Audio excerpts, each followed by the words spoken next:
காலத்தில் ஒரு பெரிய பச்சை காட்டில் லியோ என்ற சிங்கம் வசித்து வந்தது. அவர் பெரியவராகவும் வலிமையானவராகவும் இருந்தார். எப்போதும் பசியுடன் இருந்தார். ஆனால் எல்லாவற்றிற்கும் மேலாக லியோ மிகவும் பேராசை கொண்டவராக இருந்தார். ஒரு நல்ல காலை பொழுதில் ஒரு பெரிய நிழல் தரும் மரத்தடியிலிருந்து லியோ சிங்கம் விழித்துக் கொண்டது. அவன் நீட்டி சத்தமாக கொட்டாவி விட்டான். ஓ, எனக்கு இன்று ஒரு பெரிய மதிய உணவு வேண்டும். எனக்கு மிகவும் பசிக்கிறது. அவன் வயிற்றை தடவிக்கொண்டே சொன்னான். லியோ காட்டின் வழியாக நடந்து செல்லும்போது திடீரென்று ஒரு குட்டி முயல் துள்ளி குதிப்பதைக் கண்டான்.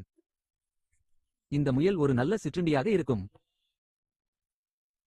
லியோ முயல் மீது பாய்ந்து செல்ல முற்பட்டபோது அருகில் ஒரு பெரிய மான் நடந்து வருவதைக் கண்டான்.